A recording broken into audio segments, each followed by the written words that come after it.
नमस्कार विद्यार्थी मित्रांनो, माझं नाव सुहास भिसे. स्वागत आहे तुमचं सर्वांचं परतदा करंट अफेअर्स मराठी या आपल्या मायबोली भाषेतील एज्युकेशनल यूट्यूब चॅनलमध्ये. विद्यार्थी मित्रांनो, आज आहे 27 जून 2026. आजच्या दिवसाचे जेवढेही चालू घडामोडीचे महत्त्वाचे टॉप प्रश्न बनत असतील ते सर्व प्रश्न आपण या व्हिडिओच्या माध्यमातून पाहणार आहोत. तरी सर्वप्रथम आपण जर नवीन असाल, पहिल्यांदा या चॅनलवरील व्हिडिओ पाहत असाल तर चॅनल या ठिकाणी अवश्य सबस्क्राईब सुद्धा करून घेऊ शकता. ठीक आहे, चला तर मग आपण आजच्या व्हिडिओला सुरुवात करूया. त्या अगोदर कालच्या व्हिडिओमध्ये जो काही शेवटचा प्रश्न विचारला होता त्या प्रश्नाचं उत्तर जाणून घेऊया. काय होता प्रश्न? दरवर्षी संविधान हत्या दिवस केव्हा साजरा करण्यात येत असतो? तर बऱ्याच विद्यार्थी मित्रांनी अगदी योग्य उत्तर टाईप करून सांगितलं आहे. पर्याय क्रमांक ए, 25 जूनला दरवर्षी आपण संविधान हत्या दिवस म्हणून साजरा करत असतो. एक पॉइंट लिहून घ्या. केंद्र सरकारने 1975 मध्ये देशामध्ये लावण्यात आलेल्या किंवा लादण्यात आलेल्या आणीबाणीच्या स्मरणार्थ आणि त्या काळामध्ये लोकशाही व मानवी हक्कांचे रक्षण करण्यासाठी संघर्ष करणाऱ्या नागरिकांच्या बलिदानाचा सन्मान करण्यासाठी हा दिवस आपण दरवर्षी साजरा करतो. 25 जूनला संविधान हत्या दिवस. क्लिअर? आता पाहूया विद्यार्थी मित्रांनो, प्रश्न क्रमांक पहिला. टोटल संपूर्ण व्हिडिओमध्ये 12 प्रश्न असतील. सुरुवातीपासून शेवटपर्यंत व्हिडिओ प्रामाणिकपणे पाहण्याचा प्रयत्न करा. एक एक प्रश्न महत्त्वाचा आहे. तुम्ही कोणत्याही परीक्षेची तयारी करा. प्रश्न क्रमांक पहिला काय आहे? बुरेवेस्टनिक क्षेपणास्त्र. काय? बुरेवेस्टनिक क्षेपणास्त्र हे जे काही मिसाईल आहे कोणत्या देशाने विकसित केलं आहे, डेव्हलप केलेलं आहे? प्रश्न क्रमांक पहिल्याचं योग्य उत्तर आहे पर्याय क्रमांक डी, रशिया या देशाने विद्यार्थी मित्रांनो बुरेवेस्टनिक क्षेपणास्त्र या ठिकाणी विकसित केलेलं आहे. याच्याबद्दल 2-3 पॉइंट्स आहेत ते लिहून घ्या. हे जगातील पहिले अणुशक्तीवर चालणारे क्रूज क्षेपणास्त्र मानलं जातं. 2018 मध्ये रशियाचे राष्ट्राध्यक्ष व्लादिमीर पुतिन यांनी जाहीर केलेल्या 6 सामरिक शस्त्रांपैकी हे एक असून नाटोने त्याला SSC X9 स्कायफॉल असं या ठिकाणी नामांकन दिलं आहे. संशोधनानुसार त्याच्या अणुशक्तीवर चालणाऱ्या प्रणोदन प्रणालीमुळे उड्डाणादरम्यान किरणोत्सर्गी पदार्थांचा माग राहू शकतो. बुरेवेस्टनिक याचा अर्थ होतो स्टॉर्म पेट्रेल, जे जमिनीवरून प्रक्षेपित केले जाणारे, कमी उंचीवर उड्डाण करणारे आणि अणुशक्तीवर चालणारे तसेच अण्वस्त्र सज्ज क्रूज क्षेपणास्त्र आहे, जे की रशियाने या ठिकाणी डेव्हलप केलेलं आहे. रशिया अध्यक्ष आहेत व्लादिमीर पुतिन. 2036 पर्यंत हेच या ठिकाणी अध्यक्षपदी असणार आहेत. राजधानी आहे मॉस्को आणि चलन वापरलं जातं रशियन रुबल. पुढचा प्रश्न, प्रश्न क्रमांक दुसरा. पुस्तक आहे, पुस्तकाचं नाव लिहून घ्या. IIT the story of India's most prestigious educational ecosystem या पुस्तकाचं नाव आहे. या पुस्तकाचे लेखक कोण आहेत? 2 नंबरच्या प्रश्नाचं योग्य उत्तर आहे पर्याय क्रमांक सी, प्रशांत कुमार असं या ठिकाणी लेखकाचं नाव आहे. काय नाव आहे? प्रशांत कुमार असं या ठिकाणी लेखकाचं नाव आहे. प्रशांत कुमार नाही, प्रभात कुमार. लक्षात घ्या, करेक्शन करून घ्या थोडंसं. प्रभात कुमार असं या ठिकाणी लेखकाचं नाव आहे. या लेखकाने या पुस्तकाचं लेखन केलं आहे. पुस्तकाचं नाव आहे IIT the story of India's most prestigious educational ecosystem. ठीक आहे, प्रश्न आहे एखाद्या पुस्तकाबद्दल. तर बाकीच्या जे काही वेगवेगळे पुस्तकं या ठिकाणी प्रकाशित झाले आहेत त्यांचे लेखक कोण आहेत त्याच्यावरती चर्चा करूया. लिहून घ्या. The curious and the classified नावाचं पुस्तक आहे. या पुस्तकाचं लेखन मनोज मुकुंद नरवणे यांनी केलं. त्यानंतर the bench, the bar and the bizarre हे पुस्तक लिहिलं आहे तुषार मेहता यांनी. त्यानंतर the lawful and the awful हे पुस्तक देखील तुषार मेहता यांनी लिहिलं आहे. त्यानंतर the library man of India, PP Sathyan. India's first Olympic gold, K Arumugam. When audit matters, CAG interventions that made a difference हे पुस्तक लिहिले विनोद राय यांनी. CBN ॲट 361 डिग्रीज पॉलिमॅथ हे पुस्तक लिहिले शाकमोरी श्रीनिवास प्रसाद यांनी. आणि IIT the story of India's most prestigious educational ecosystem हे पुस्तक लिहिले प्रभात कुमार यांनी. पुढचा प्रश्न, त्या अगोदर आपली 6 महिन्याची जी काही PDF आहे, बऱ्याच जणांनी मला काल मेसेज केला की सर त्या PDFचा इंडेक्स दाखवा. पहा, 1 मिनिट व्हिडिओ पॉज करा, हा इंडेक्सचा या ठिकाणी स्क्रीनशॉट काढून घ्या किंवा मी तुम्हाला 1 मिनिटामध्ये वाचून दाखवतो. सुरुवातीचे जे काही 6 महिने आहेत बरोबर की नाही, जानेवारी, फेब्रुवारी, मार्च, एप्रिल, मे, जून या 6 महिन्याचे प्रत्येकी महिन्याचे सेपरेट निवडक संभाव्य 150 चालू घडामोडीचे प्रश्नोत्तर असणार आहेत. त्याच्या व्यतिरिक्त काही पॉइंट्स आहेत. महाराष्ट्र मंत्रिमंडळ, केंद्रीय मंत्रिमंडळ, नियुक्त्या, योजना, पुरस्कार, प्रथम घटना, क्रीडा स्पर्धा, शिखर परिषद, युद्ध सराव, निर्देशांक, त्यानंतर पाणथळ स्थळे, जागतिक वारसा स्थळे, 2026 मध्ये झालेल्या परीक्षांमध्ये आलेले चालू घडामोडीचे प्रश्न, हा सर्व डाटा तुम्हाला एकाच PDF मध्ये मिळणार आहे. तुम्हाला फक्त 2 स्टेप करायचे आहेत. व्हिडिओ पॉज करायचा, तुमच्या मोबाईलमधून किंवा तुमच्या घरातल्या दुसऱ्या मोबाईलमधून या QR कोडला स्कॅन करा. फक्त स्कॅन करूनच पेमेंट करायचं आहे. स्कॅन करा, 99 रुपयाचं पेमेंट करा आणि त्याचा स्क्रीनशॉट 96 730 58 600 या माझ्या व्हॉट्सअप मोबाईल नंबरला या ठिकाणी सेंड करा. मी तुम्हाला व्हॉट्सअप ग्रुपला ॲड करतो आणि 1 जुलै 2026ला तुम्हाला PDF देतो, ज्याची तुम्ही बॅक टू बॅक झेरॉक्स करून या ठिकाणी जास्तीत जास्त अभ्यास करण्याचा प्रयत्न करा. फक्त झेरॉक्स काढून बसू नका. त्या झेरॉक्सची या ठिकाणी 1दा 2दा 4दा 5दा रिव्हिजन करा. ठीक आहे. 3 नंबरचा प्रश्न लिहून घ्या. श्री अमरनाथजी यात्रा 2026 साठी निगराणी अधिक मजबूत करण्याकरिता कोणत्या पोलीस दलाने प्रोजेक्ट हॉक आय सुरू केलेला आहे? 3 नंबरच्या प्रश्नाचं योग्य उत्तर आहे पर्याय क्रमांक बी, जम्मू आणि काश्मीर पोलीस दल हे या प्रश्नाचं योग्य उत्तर असणार आहे. 2 पॉइंट लिहून घ्या. श्री अमरनाथजी यात्रा 2026 साठी निगराणी अधिक मजबूत करण्याकरता प्रोजेक्ट हॉक आय असं नावाचं या प्रोजेक्टचं नाव आहे. तंत्रज्ञान आधारित सुरक्षा उपक्रम आहे हा सुरू करण्यात आलेला आहे. या प्रकल्पामध्ये बहुस्तरीय सुरक्षेसाठी ड्रोन निगराणी, CCTV नेटवर्क, चेहरा ओळख प्रणाली, स्नायपर पथके आणि जमिनीवरील निरीक्षक चौक्या या सगळ्यांचा याच्यामध्ये या ठिकाणी समावेश आहे. कोठे होणार आहे यात्रा? जम्मू आणि काश्मीरमध्ये. तुम्हाला आठवते जम्मू आणि काश्मीर अगोदर एक राज्य होतं, त्याला 31 ऑक्टोबर 2019ला केंद्रशासित प्रदेशाचा दर्जा देण्यात आला. मुख्यमंत्री आहेत ओमर अब्दुल्ला, उपराज्यपाल आहेत मनोज सिन्हा आणि राजधानी आहे श्रीनगर आणि जम्मू. 2 महत्त्वाचे या ठिकाणी राष्ट्रीय उद्यान आहेत, सलीम अली आणि दचीगाम, आणि 2 महत्त्वाचे धरण आहेत, बगलिहार आणि उरी. पुढचा प्रश्न क्रमांक 4. भारतातील 6वे संपूर्ण साक्षर राज्य म्हणून कोणते राज्य घोषित करण्यात आलं आहे?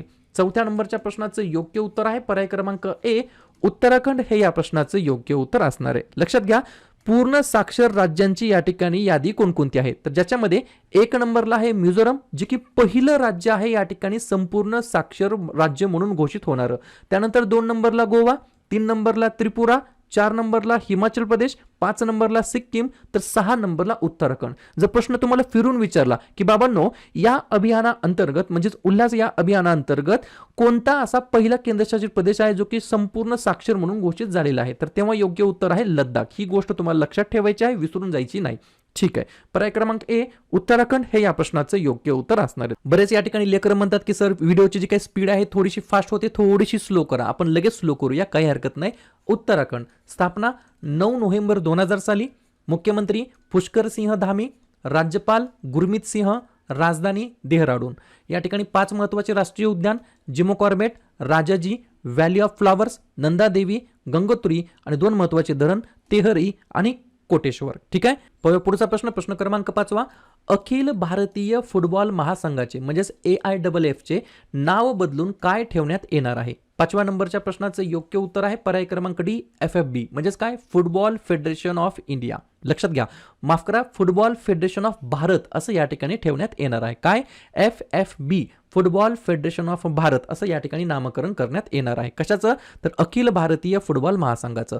अशाच प्रकारे बाकीच्या वेगवेगळ्या ठिकाणांची या ठिकाणी नामकरण करण्यात आली. त्याच्यावरती आपण एकदा चर्चा करूया. केरळचं केरळम, जलालाबाद जे की उत्तर प्रदेशमध्ये आहे त्याचं नामकरण परशुरामपुरी, गया जे की बिहारमध्ये आहे त्याचं नामकरण गयाजी, आसाममधील करीमगंजचं नाव बदलून श्रीभूमी, राजस्थानमधील खैरथल तिजाराचं नाव बदलून भरतहरीनगर, उत्तराखंडमधील कौसिया कुटौली तहसीलचं नाव बदलून कैचीधाम, उत्तराखंडमधील जोशीमठ तहसीलचं नाव बदलून ज्योतिर्मठ, महाराष्ट्रातील इस्लामपूरचं नाव बदलून ईश्वरपूर, पोर्ट प्लेअर शहराचं नाव बदलून श्री विजयपुरम, अहमदनगर रेल्वे स्थानकाचं नाव बदलून अहिल्यानगर रेल्वे स्थानक, नवी मुंबई आंतरराष्ट्रीय विमानतळाचं नामकरण लोकनेते DB पाटील आंतरराष्ट्रीय विमानतळ, आणि अखिल भारतीय फुटबॉल महासंघाचं नामकरण आता फुटबॉल फेडरेशन ऑफ भारत असं या ठिकाणी नामकरण करण्यात येणार आहे. पुढचा प्रश्न, अलीकडेच कोणत्या देशामध्ये शक्तिशाली या ठिकाणी अर्थक्वेक झालेला आहे, भूकंप झालेला आहे? 6व्या नंबरच्या प्रश्नाचं योग्य उत्तर आहे पर्याय क्रमांक सी, व्हेनेझुएला नावाचा देश आहे, दक्षिण अमेरिकेमध्ये आहे. व्हेनेझुएला देशाला अवघ्या काही मिनिटाच्या अंतराने 7.2 आणि 7.5 एवढ्या तीव्रतेचा 2 शक्तिशाली अर्थक्वेक झालेले आहेत, भूकंप झालेले आहेत. व्हेनेझुएला दक्षिण अमेरिकेतील देश आहे, राजधानी आहे कॅराकस, चलन आहे व्हेनेझुएलाचा बोलिवार आणि वर्तमानमधील अध्यक्ष आहेत डेल्सी रॉड्रिगेज असं त्यांचं नाव आहे. पुढे जाण्याच्या अगोदर मला तुम्हाला इग्नाइट अकॅडमी बद्दल थोडं सांगायचं आहे. आपले जे काही सर आहेत धनंजय कचाले सर, बरोबर, 2011 आणि 2017 मध्ये AMVI RTO त्यांनी या ठिकाणी पास केलेली एक्झाम आहे. त्यांनी या ठिकाणी RTO AMVI ची जी काही नवीन जाहिरात आली आहे त्याच्यासाठी एक व्हिडिओ तयार केलेला आहे. ज्या जाहिरातीमध्ये एकूण जागा किती आहेत, पात्रता किती आहेत, परीक्षा पद्धत काय आहे, अभ्यासक्रम आहे, अर्ज दिनांक कधी ते कधी आहे, वेतन श्रेणी आहे, RTO AMVI मध्ये जे काही नवीन बदल झालेत या सर्वांबद्दल जी काही माहितीचा व्हिडिओ आहे तो त्यांनी त्यांच्या YouTube चॅनलवरती टाकलेला आहे. त्यांच्या YouTube चॅनलची इग्नाइट अकॅडमीच्या क्लासच्या ॲप्लिकेशनची दोघांची लिंक व्हिडिओच्या डिस्क्रिप्शन बॉक्समध्ये देऊन ठेवतो. नक्कीच तुम्ही ते व्हिडिओ पाहून घेऊ शकता. पुढचा प्रश्न क्रमांक 7. भारत सरकारने फ्रान्सला किती राफेल लढाऊ विमाने खरेदी करण्यासाठी विनंती पत्र जारी केलेलं आहे? 7व्या नंबरच्या प्रश्नाचं योग्य उत्तर आहे पर्याय क्रमांक B, 114 राफेल लढाऊ विमाने या ठिकाणी जारी करण्याचं या ठिकाणी विनंती पत्र जारी केलेलं आहे. या ठिकाणी फ्रान्सबद्दल सांगायचं म्हटलं तर अध्यक्ष आहेत इमॅन्युएल मॅक्रॉन, पंतप्रधान आहेत फ्रँकोइस बायरो, राजधानी आहे पॅरिस, चलन वापरलं जातं युरो. पुढचा प्रश्न क्रमांक 8. महादेव कोळी जमात प्रामुख्याने कोणत्या राज्यामध्ये आढळते? 8व्या नंबरच्या प्रश्नाचं योग्य उत्तर आहे पर्याय क्रमांक A, आपल्या महाराष्ट्रामध्ये. महादेव कोळी ही एक अनुसूचित जमात आहे जी प्रामुख्याने महाराष्ट्रातील पुण्यामध्ये, अहिल्यानगरमध्ये आणि नाशिक जिल्ह्यामध्ये आढळते. त्यांचे नाव भगवान महादेव शिव यांच्या नावावरून आले आहे आणि ते देवनागरी लिपीत म्हणजेच मराठी भाषेमध्ये बोलत असतात. पर्याय क्रमांक A, महाराष्ट्र हे या प्रश्नाचं योग्य उत्तर असणार आहे. महाराष्ट्राबद्दल सांगायचं म्हटलं तर स्थापना 1 मे 1960 ला झाली. आपल्या राज्याची स्थापना 1 मे 1960 ला झाली. याच दिवशी गुजरात राज्याची स्थापना झाली आणि हाच दिवस इंटरनॅशनल लेबर डे म्हणून साजरा करत असतो. मुख्यमंत्री आहेत देवेंद्र फडणवीस, राज्यपाल आहेत जिष्णुदेव वर्मा, राजधानी आहे मुंबई. 3 महत्त्वाचे राष्ट्रीय उद्यान चांदोली, संजय गांधी, ताडोबा आणि 4 महत्त्वाचे धरण उजनी, पवना, जायकवाडी आणि कोयना. पुढचा प्रश्न क्रमांक 9. QS world future skills index 2027 मध्ये भारताचा क्रमांक कितवा आहे? तर आपल्या प्यारा भारताचा या ठिकाणी 13वा क्रमांक आहे. कशामध्ये?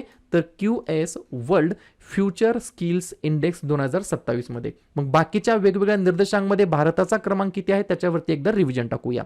लिहून घ्या.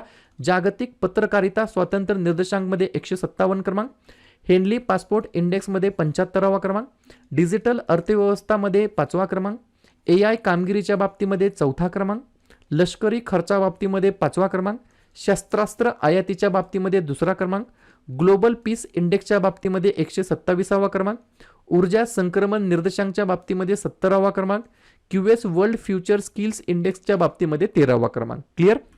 पुढचा प्रश्न क्रमांक 7. 7वी Marshal of the Air Force Arjan Singh memorial hockey स्पर्धा 2026 कोठे आयोजित करण्यात आली होती? तर पर्याय क्रमांक C, बेंगलोर या ठिकाणी. पुढचा प्रश्न क्रमांक 11. मुंबई आंतरराष्ट्रीय चित्रपट महोत्सव 2026 मध्ये कोणत्या चित्रपटाला गोल्डन कोच पुरस्कार प्रदान करण्यात आलेला आहे? कोणता?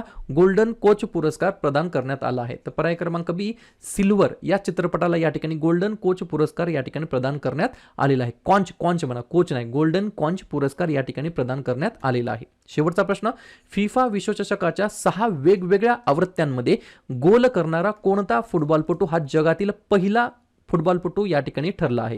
12व्या नंबरच्या प्रश्नाचं योग्य उत्तर आहे पर्याय क्रमांक A, Cristiano Ronaldo. Cristiano Ronaldo becomes the first player to score in 6 type of FIFA World Cups. बरोबर?